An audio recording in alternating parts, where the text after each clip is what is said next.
Welcome to the Gaily Dose. We are so excited to have you. And today, our special topic is the healthy news with our guest, Jorge Estevez, or as you know, George.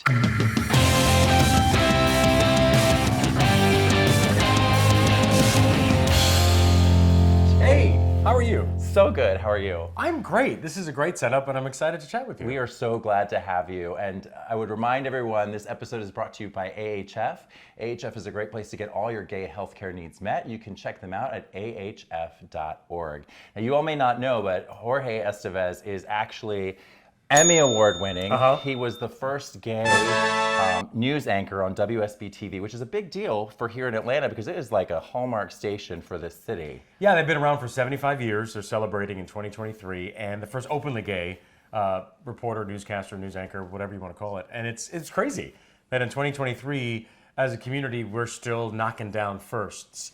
And it's always great to be the first, but hopefully it won't be the last. Yeah, that's true. And I am so excited. So you are my first news anchor to What? have on our show. So I'm your favorite news anchor. Absolutely. And there's multiple reasons that I have been dying to have this kind of a dialogue. The Gaily Dose has always been a very safe space for us to have really meaningful conversation around topics that hopefully elicit some kind of depth and thought, but also entertain you a little bit. And for me, the news is something very precious. It's something that really, a lot of us are mentally tuned into the news, and there's a psyche to all of us, and the news impacts that psyche greatly. And so I think there's a big role that you play in terms of the way this country and all of us kind of experience our lives. So I've been excited to have you on and have you kind of give a gay perspective because it's always better. Wow, is that the motto? Is that the slogan? It's always better when it's gay. No, but you know what? I really love the sensitivity in our community, and I'm really excited about talking to you about some of you. So we're gonna break this down in a couple sections. We're gonna get to know you a little bit. Okay, really that's frightening. No, I love that. They're gonna love that. You all are gonna love it. I'm not that interesting. He's super interesting. And then we're going to talk a little bit about the news itself and mental health. And that's really the core topic around healthy news. And then we're going to wrap it up with a section to really kind of get a little bit more of a deeper insight into you and your background and your thoughts. I cannot wait to give you my thoughts. I can't wait either. All right, go for it. All right. So 10-time Emmy Award winner. That's amazing, right? What do you do with those? I just got to say, are they like sitting around at home? Do you dust them off every week? Like, what do you do? And then which one are you most proud of? They go on tour. Okay. Okay. No. Yeah, find them at a bookstore near you. No, they don't go on tour. They're on a shelf in my husband's office, actually, coincidentally. We joke, and he's like, oh, look at the Emmys I won. I'm like, honey, we won them together. Without you, there is no me. Oh, Enrique's like, yay, baby. Yeah, exactly. You know his name. So he's great. So they're currently there, and their boxes are somewhere in the basement, and that's kind of where they hang out. So I used to just put them in my living room because I didn't have anywhere else to put them. Yeah. You know, if you have like a small apartment or if you're moving around a lot. Yeah. So yeah, but now they're tucked away in an office, so it's a little less obnoxious when people walk into my house. Well, it's something to be very proud of. Tell me of them, which one like resonates the most with you? I have to say, there's so many meaningful ones that I've had covering a lot of weather stories, covering a lot of political stories, covering stories that impact people, and I have to say, you always remember your first. It's like, you know, your first dog, your first kid. First time. Of things and stuff. But yes, you always remember that too, helmet. But the first one was when I did a story about 95 in Miami doing the express lanes. So can you get somewhere faster by paying more through these 2 express lanes, or like everyone else on the 4-lane highway that was all congested? Right. We had the chopper up, we put numbers on 2 cars, we had walkie-talkies. I went the one way, the other producer went the other way, and we got there, we picked a destination, and I got there 5 minutes faster, and it cost me like $3. Okay. So like, is Prove 5 it. minutes worth $3? So that was the whole premise of the story, and that was my first Emmy. Oh, wow. Did you have a conclusion? Would you pay, is it worth it? It depends, how late am I for the party?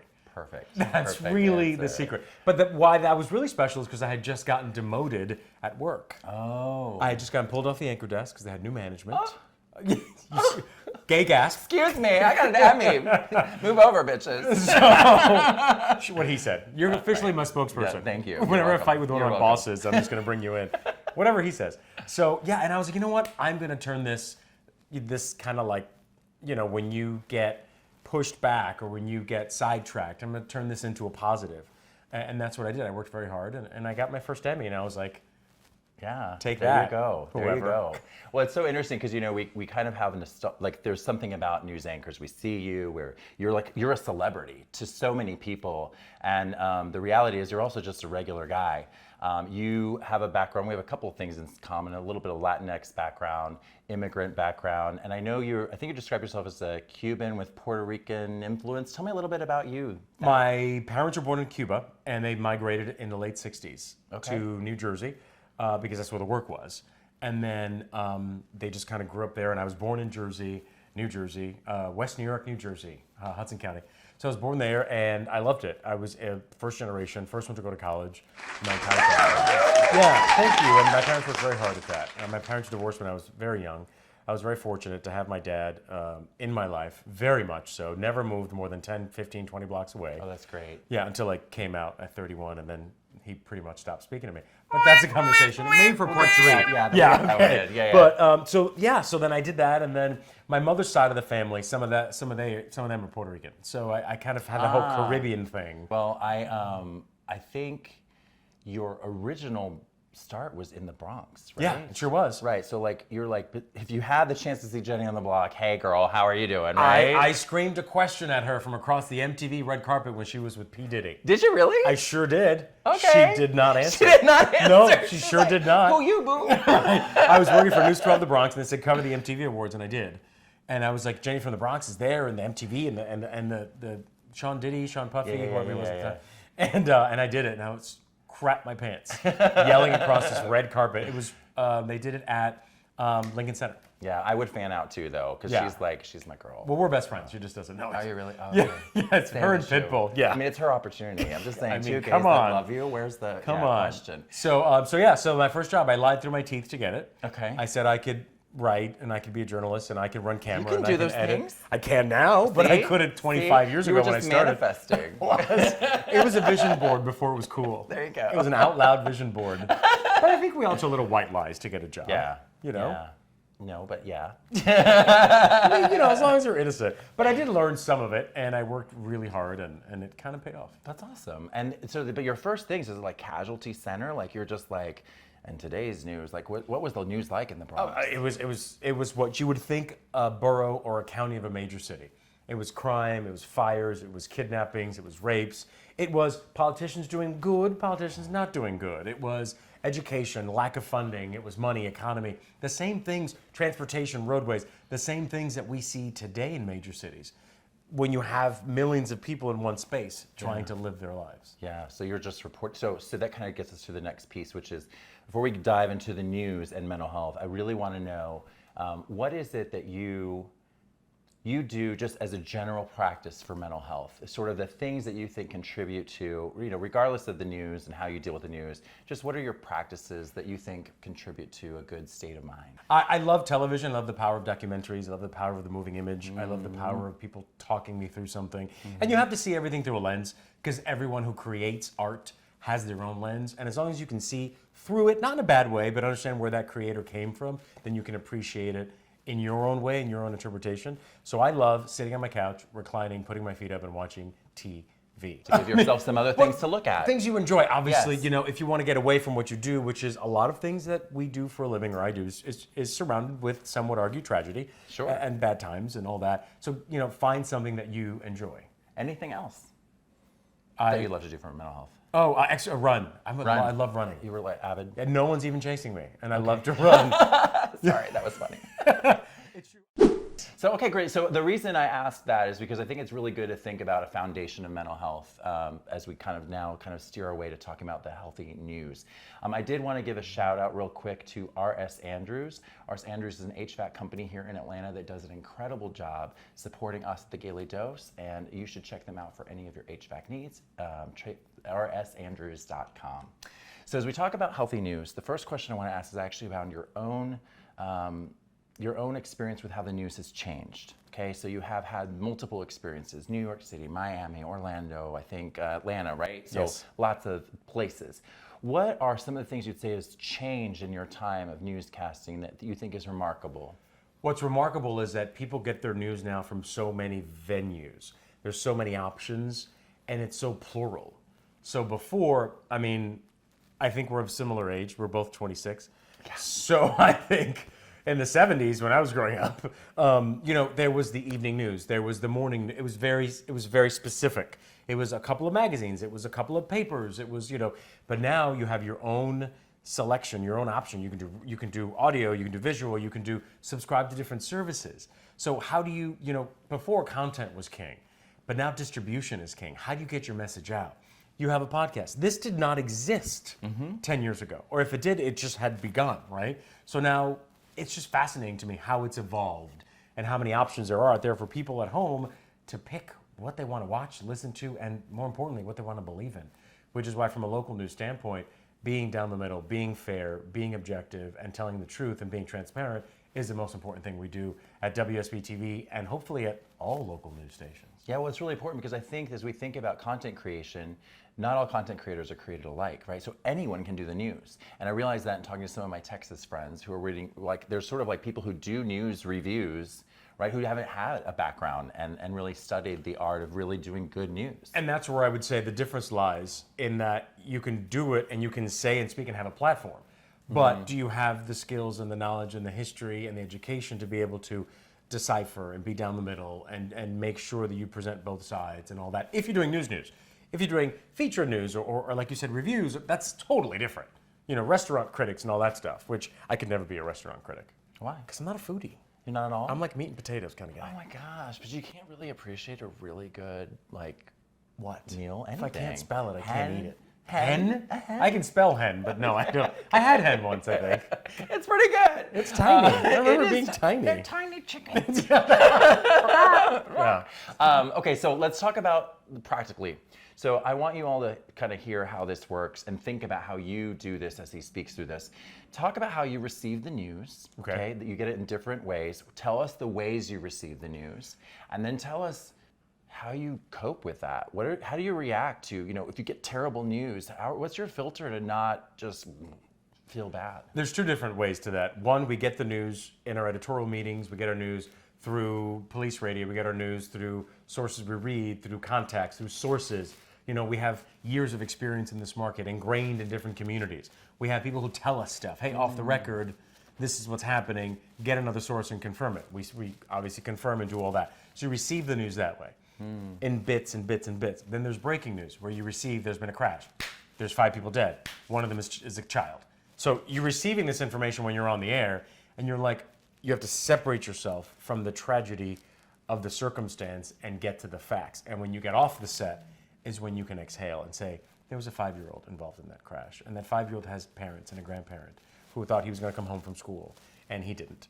So then you realize and you process that. So it's different levels. You can process it throughout the day with bits and pieces, and then you present it, or you're on the air, you're on a platform, and you get walloped with this news, and you have to tell people, okay, that crash I've been telling you about, we just got some really bad news. Turns out, not only were the 20 people hurt, but 6 of them have been pronounced dead on the scene, and that's what we know so far. So you almost have to prepare people at home and say, listen, we just got this development. This is going to be hard to hear, but these 6 people are now dead. Yeah. So there's an emotional sort of detachment. You have to. And you have. Okay. So it's interesting because that's actually a coping skill I use often with the news, just as a receiver of it on the other end. So you're sitting on the couch and watching something or reading something. How do you detach? Yeah, the same thing. You literally go, okay, so that happened. Let's observe that in time. What do we think? I will not think about the child and the parents, and that's just that's a lot. Much. That's too much. Yeah. And that's why you do it and you process it in segments and in pieces. And for everyone at home, that's kind of that's how you do that. Oh, that's also probably why you all then give us some, and you give us more, and you give us more, and so yeah, that makes sense. How is that the only way that you get? It's a lot. So you get a text at 11 p.m. at 1 a.m. Oh, I subscribe to all sorts of news organizations and all their updates and push alerts and all that stuff you get on your phone. I do all of that. So I have them all from right wing to left wing to down the middle because I think it's important for me to know what everyone is thinking. Yeah. So then I could be as objective as possible. And what's fascinating is when people talk about being objective. In my business, you have to be objective. Of course. I can't tell you if I like the blue shirt or the red shirt. Yeah. You don't care if I like the blue shirt or the red shirt. Maybe if we're at a dinner party You ask me a question, hey George, I'm gonna buy a blue shirt or should I buy the red shirt? Then I'll give you my opinion. Or do you want the pink one? Or the pink one, exactly, to go with the Gaily Dose logo. But so I have to recognize my subjectivity. I would love the red shirt, but people at home don't need to know that I love the red shirt. But I need to know I love the red shirt. So when I talk about the red shirt, I'm not giving it too much favor. And when I talk about the blue shirt, I'm not taking away too much from it. I am down the middle.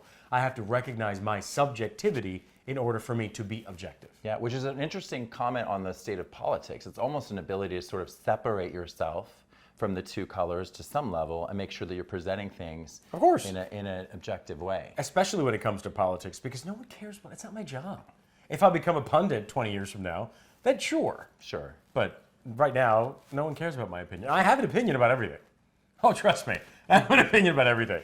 But it's interesting, though, because even from a political perspective, we aren't a complete color. There are often items that we may pick and choose across, and it's hard, right? Because you kind of feel forced. They say the true voter is 80% in the middle. Yeah. So let's talk about now real life. So you covered Pulse. That was you went down there, I believe, and really, how does it work then when you're real live, in person, meeting victims' parents, talking to people? What it was to me was devastatingly sad and all that, and now we're years removed, but it doesn't make it any less sad or tragic.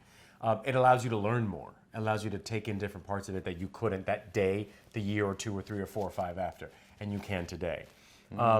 As a gay guy, that was in Orlando is when I came out. Pulse was my first club that I went to.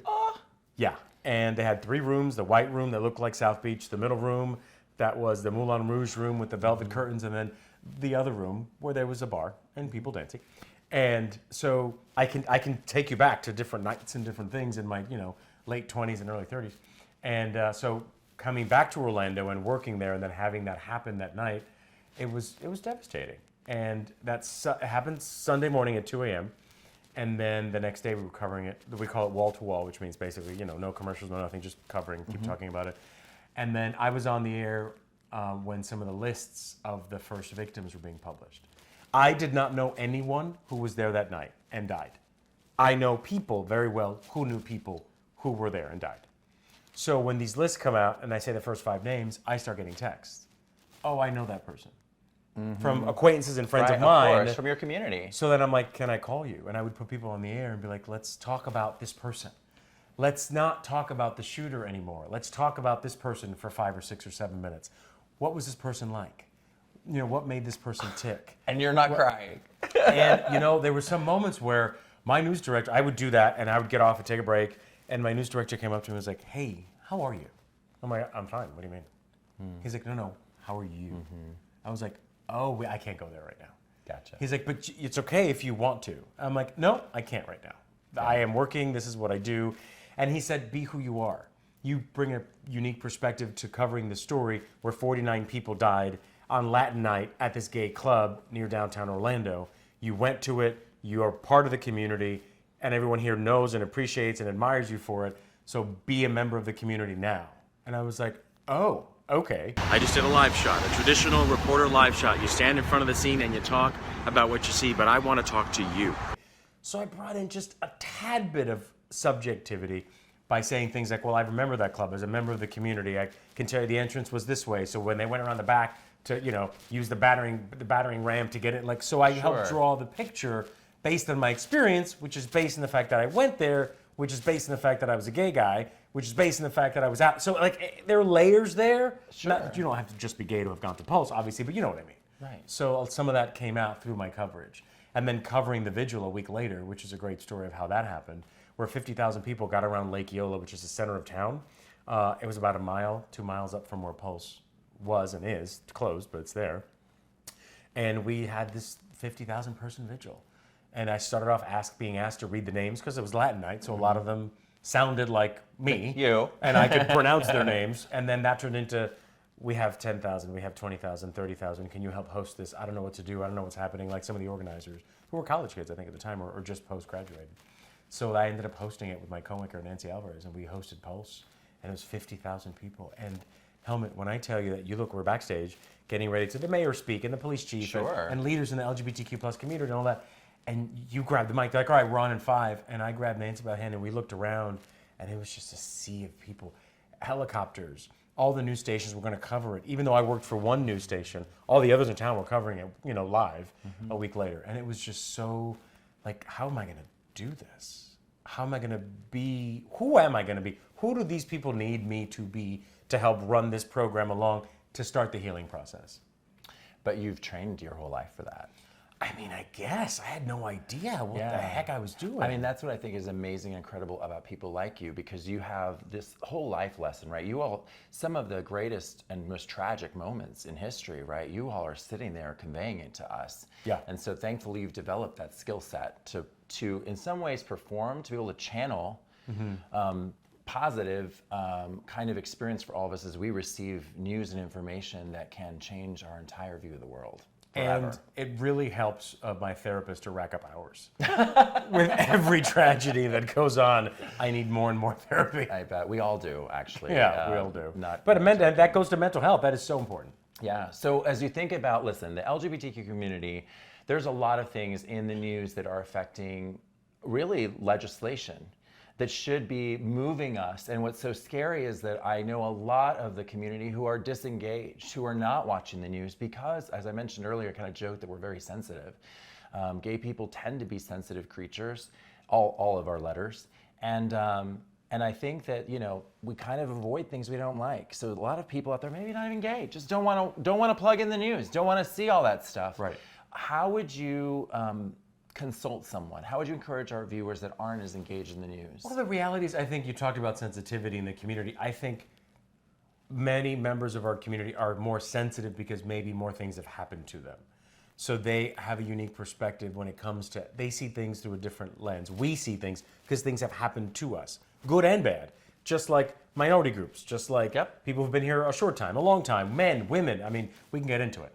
Everyone has their own lens. And I know it's hard, right? It's hard to watch and to see, but I would encourage people to be open to listening and taking that in as much as they can, to the point where it's still healthy and they can still live their day, but live it informed. Because a lot of this I'm not interested is fear, whether it's fear of bad things or fear what you don't know, and that can turn into anger, and that can turn into violence, and that can turn into what we see. So I think we need to bring people in to any tent, our tent, their tent, the black tent, the female tent, the white, whatever tent.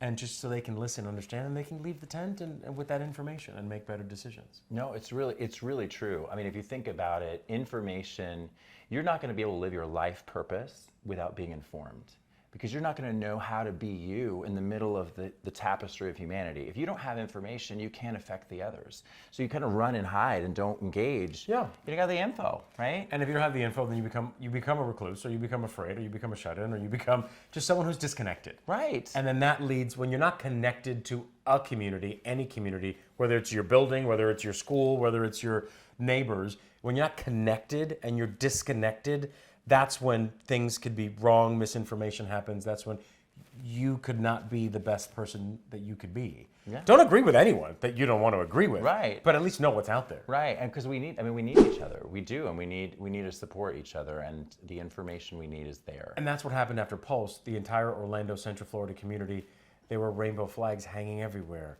Nobody cared. I received messages from mothers saying, because of Pulse, because of this, I pointed to you on the TV and said to my son, to my daughter, he's gay, and that's okay, and let's talk about it. And it was like so weird and moving that I was able to help people have this conversation, because they were having this conversation at home because 49 people just got killed at a gay club. So they had to have the conversation, and that opened doors. And that's what I saw. I get chills.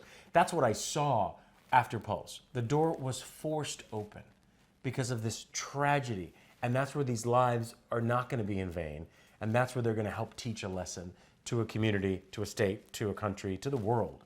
Because you say Pulse, everyone around the world knows what happened. Yeah, we do. And I will only say, as a testament to Orlando, I always hear great things about the connectedness now of the community. Yeah. And how it's helped propel that community forward in terms of its development. Yeah. One last question on the news and mental health, and that's really around, we touched a little bit on the politics aspect, where Sure. you can feel like there's maybe a slant to that station, a slant to that station. What's your I don't know what you're talking about. I don't There's know. slants in news stations out there? I don't know if I've heard that. Not mine, but I know what you mean. Yeah. So I'm curious if, like, how would you advise us as consumers of news to filter the slant, or how do you make sure I'm not getting one dose that I need the other side? I will right? say this to your listeners and viewers, and to you, as I will say, as I've said before, at every dinner party, at every work thing, you have to expose yourself to all sorts of information. The opposite of what you think, and the people down the middle. Because if you don't know what the others are thinking, how will you know, well, maybe there is a point in there somewhere. If you just stick to what you know, what you think you like, then you become, in my opinion, ignorant. Yeah. Because you have to be aware of what's happening out there. So I would say 10 minutes here, 10 minutes there, and 30 minutes with the one you think is the most down the middle. Yeah. So stay curious and keep consuming. Like I say that all the time. Really? Stay curious. Really? When like young people ask me, what's the secret to this business? I go, curiosity. Like I have 1,000 questions for you right now that I can't ask you because this is your podcast, not mine. Right. But I'm so curious. We'll do that. Episode Exactly. one You day. have to be curious. Yeah, and I I know. think it's such a beautiful thing. And that's what we see in youth and in toddlers and in teenagers and in people that they're curious and they ask questions. And that's why their eyes are so open. And as we grow, our eyes and our view gets more myopic and gets smaller and smaller. And that we retreat into our corners, and that's when it becomes dangerous. Yeah, it does, and especially in a time like this when there's so much information available. You can ask any question. You can. I mean, it's actually makes it so exciting to age in this era. Because there's so much information. I have so much learning to do. Till I die, I can learn. All right, so we're going to move forward with our final section where we want a little bit more insight into you, Jorge, and some questions behind the questions. So you spoke a little bit about your father, Yes, and how he really wasn't supportive as you came out, and that is unfortunately a story for a lot of us. I want to know a little bit about how you dealt with that, and then how you chose new family as you sort of sought to replace him in a sense. It's so weird. My dad and I were best friends. Second wife. We would drink together. We would smoke together, he'd grab his pack of Marlboros. What were you smoking? Marlboros. Unfortunately, yeah, cigarettes. I've since 17 years. Congratulations. Yes, it was my current husband when we met.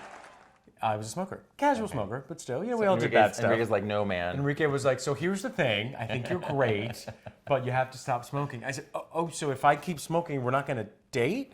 He's like, no. I was like, I took my last drag, put it on the floor, put it out, haven't smoked since. Lucky man. Not once. Yeah, it took someone else, but you do it for the right reasons. So we do everything together. The whole point of that, we were best friends. Up and down, this and that, shopping, this, whatever, you handy stuff, around the house, whatever. And then I told him, I waited till I was 31. I waited till I was in a place where I had to tell him. I was working in Miami. My family was there. I couldn't hide anymore. Mm-hmm. A lot of us listening and watching now, we become professional hiders. We become professional, just people who aren't open and say who we are. And I was done with that. And I was old enough to say, whatever happens, I'm old enough, I have a job, I'm good.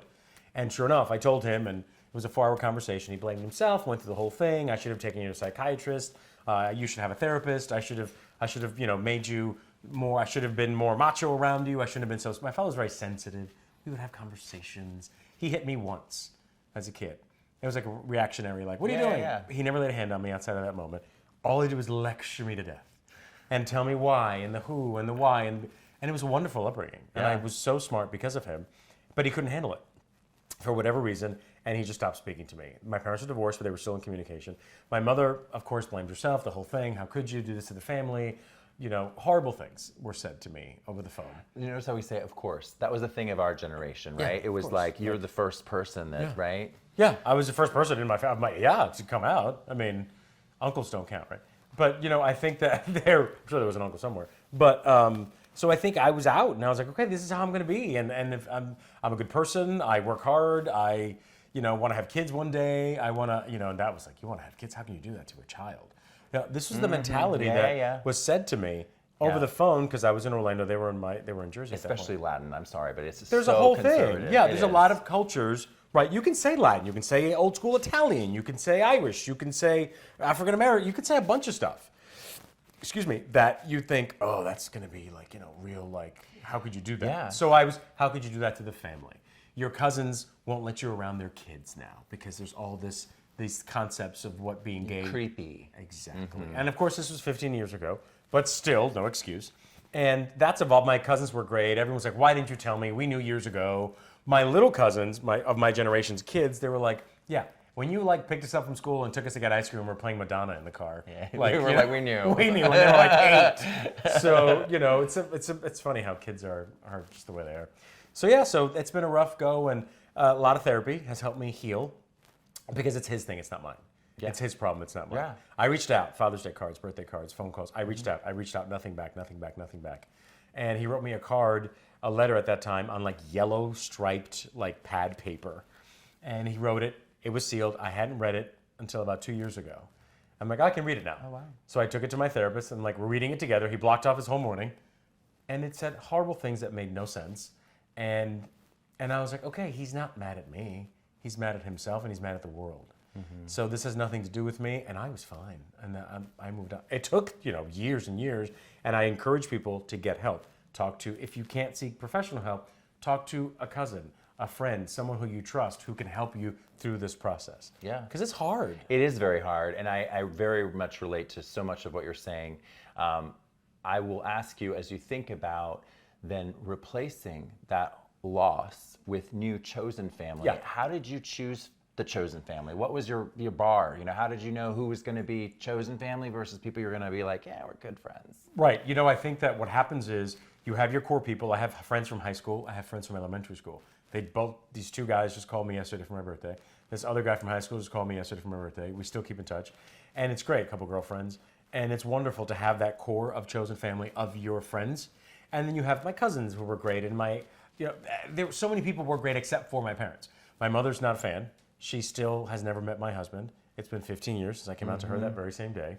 And she just can't do it. And you have to be okay with it or not be, but you have to let it go. I think that you have to make a choice. Yeah, you do. Meet her where she is or don't. I've chosen to meet her where she is, and she's 84 gonna be. And I take her out, I visit her, I take her out, we go shopping, I call her once a day. How you doing? I make sure she gets what she needs. And we talk about this and we laugh about things we can laugh about, but there's so many things we can't talk about because she doesn't want to hear about it. Yeah. And I've accepted that. Yeah, there's something that's... And maybe shame on me, but that's what I need for me to move forward. No, I think there's a powerful image I often use of becoming an orphan. So sometimes like when you come out, other people their relationship dies to you because they can't get past it. It's their issue. And then you're really free to be like, you know what? They can't relate to me anymore. They're no longer the same person anymore. It's okay. The person I knew, we are no longer able to connect because it's helped me sort of like, okay, now it's on them, right? If they get there, I'm not gonna try to revive them, right? You can't be all things to all people. And a part of who I was as a son to my parents had to die, literally and figuratively. I get that. I'm okay with that. And they could be mad, disappointed for 6 months. Shoot, they could be bad for 6 years. But eventually, I thought they would come around. Because why not? I'm not so bad. Right. So, but they didn't. And kind of half did, my mom, but it's okay. What was it like when you realized you could no longer be married to a woman and you had to live your life as a gay man? That moment when you said, this is it.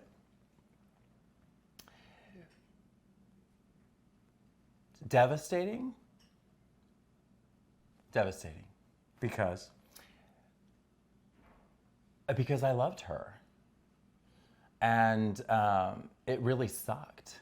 It was really hard to even let it go. It was for many years, I was just like, no, somehow I'm gonna figure this out. Somehow I'm gonna make it work. Somehow I'm gonna do that for my kids, right? Also, right? So you wanna keep a marriage together. Everyone finds their way through therapy to sort of think through how will I continue forward? Because family is one of the most important parts of mental health. And it is family and then some kind of faith are two very important pieces that we don't often talk about. So we talked about the journey, but I'm curious, was there a reaction from your kids? Were they too young? Which was the worst, which was the best? Yeah, they were both, the two littlest ones were very, very young. And the oldest one actually was just relieved. So I went to a therapist about how to approach my child. Look at you. Because I think, look, if your kids, their psyche, there's something about being a gay parent is that you know what it's like to psychologically be different than everyone else around you at a very young age. I knew probably about 7 or 8 that I was different, right? And you have an awareness that no one else around you has. So as a parent, you're like, I want to help. Like, I can see the psychology that my kids are going through. I can kind of look, okay, like, how are they dealing with this?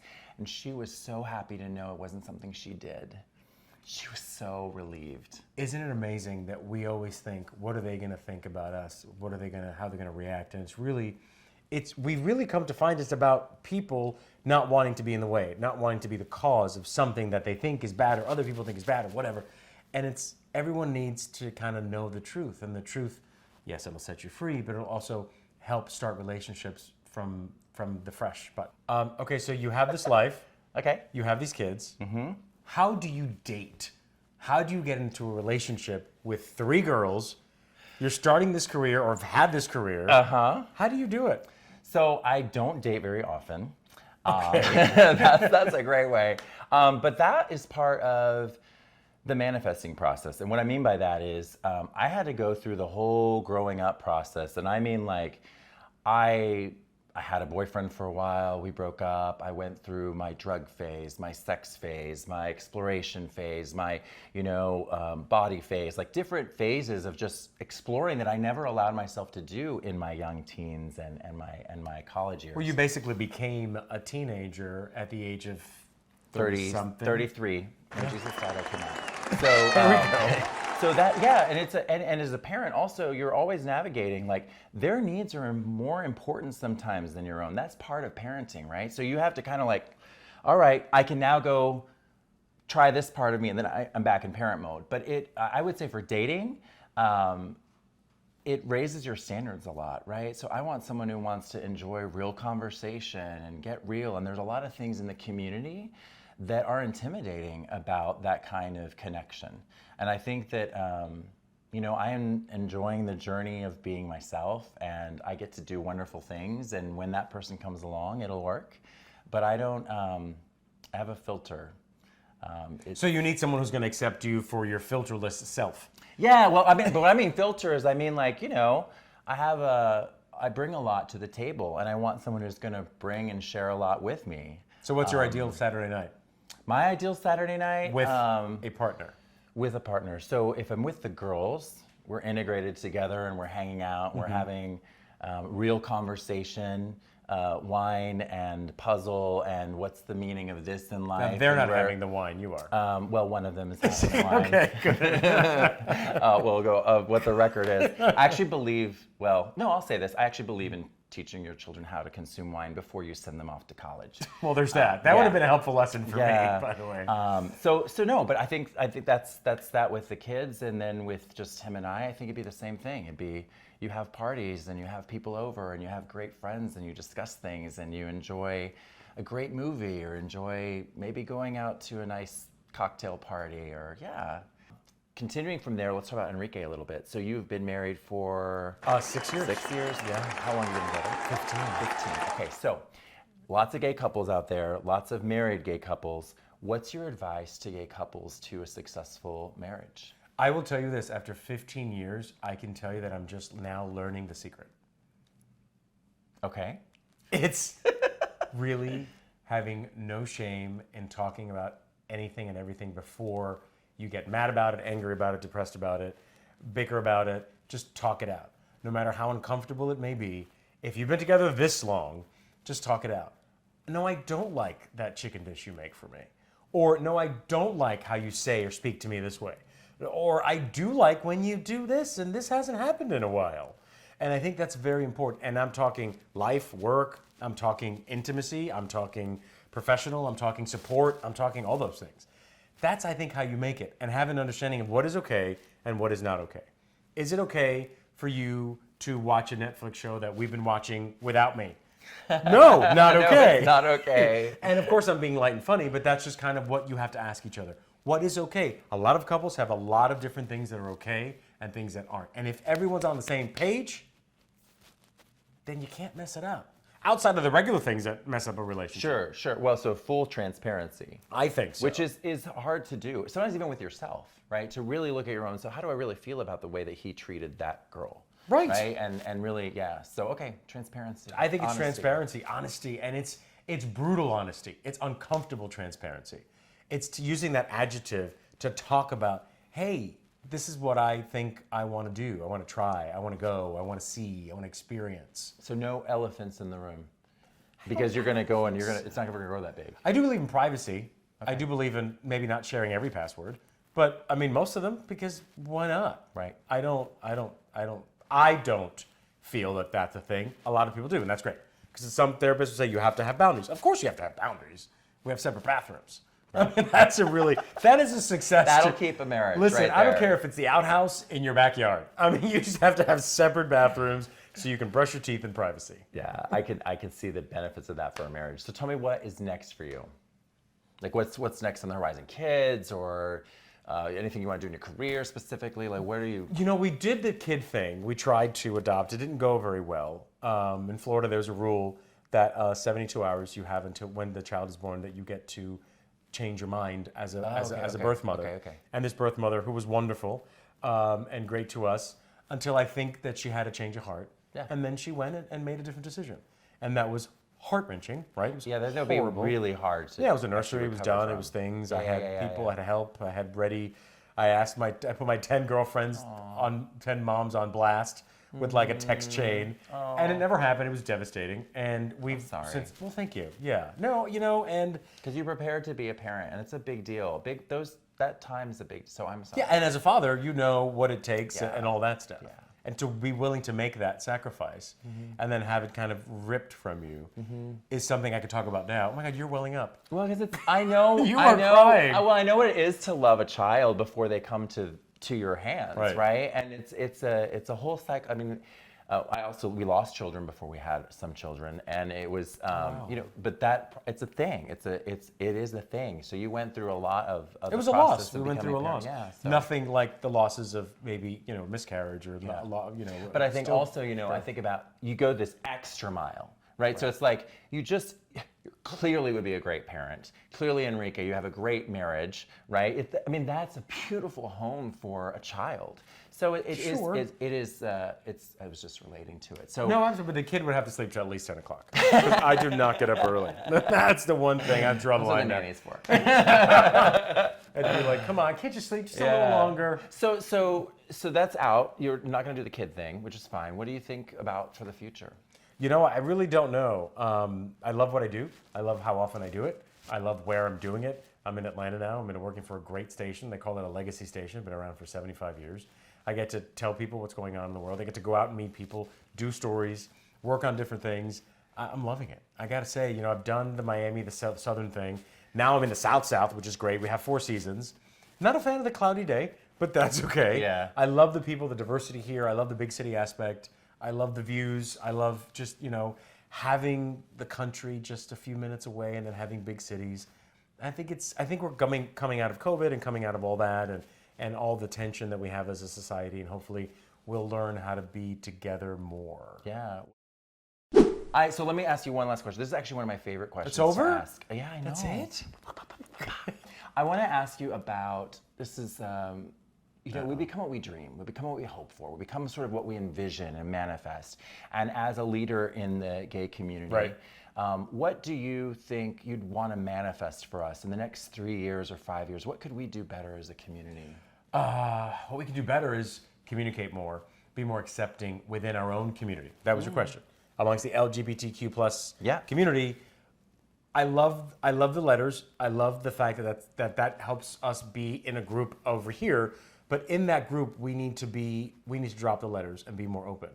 We need the gay part of our group needs to be more open with the lesbian part and the trans part and the questioning part and the queer part, whatever you want to call them. We need to work together. I think that working together, we can, I don't want to say it's not an agenda, but get our message across, get our feelings across, get what matters to us. That may not matter to people. I get that, and that's totally fine, but just listen and let's work together as a group over here so we can present one united front. I think that's key to any minority group to get their message across, is to have one message. Yeah. and figure out what that message. It could be several messages, but agree with each other what our messages No, are. I totally agree. There's the blurring of the letters, right? And then within that, we got the blurring of race. And then we've also got the blurring of age, the ageism that exists in our culture. Like for us to unify, we got to get all that stuff worked out. Yeah, I think so. I think that's the secret to moving forward and having others accept the community for what it is. People who just love a little differently than you do. Yeah. And by differently, I mean just differently to you, not to us. Yeah. But it's exciting because as we continue to arrive to that, I was talking about this, right? Never on the face of the earth that we know of have we seen this much of us, right? And had these dialogues and these conversations. And I'm looking at Diane behind the camera. We talk about what a beautiful time it is that we live at this time, because our being able to unify and truly present what it means to be queer and gay to the rest of the world, I mean, it's exciting. I always think of the job I have and the position I have, and I don't take it for granted at any day, any moment, any hour, and the people who came before us. And the people who had to knock down some doors and barriers and windows for me to have my job, for you to have this podcast, for us to be able to walk down a street. And the struggle is real and it's only beginning. That's the part that frightens me a little bit. It's really only beginning. Because there have been so many conversations and so many people are who they want to be and how they want to be, but there's still prejudice and there's still, people's minds that we have to convince not to think like us, or to accept, or just let it be. Just, accept, yes, but, just to let people be who they want to be. Yeah, but to your point, though, so if you think about it, the gay community before was fighting for kind of equality, right? Right. Now we're fighting to discover who are we? How are we going to bless the nations? What is our calling on the earth? Right? Because this is not just about sexuality. This is about identity. This is about who I am behind the eyes and how I view myself. Right. It's so exciting. And at the end of the day, we're humans, and we all need to exist as humanity. Agreed. Together with our straight community, because we're meant to be together. Yeah, we're better together. Agreed. Well, thank you so much, Jorge, for joining. I appreciate it so much. You got it. You've really blessed my time. That was awesome. And we thank you all for listening. We remind you to love yourself, love others, and don't forget to smile. Cheers. All right.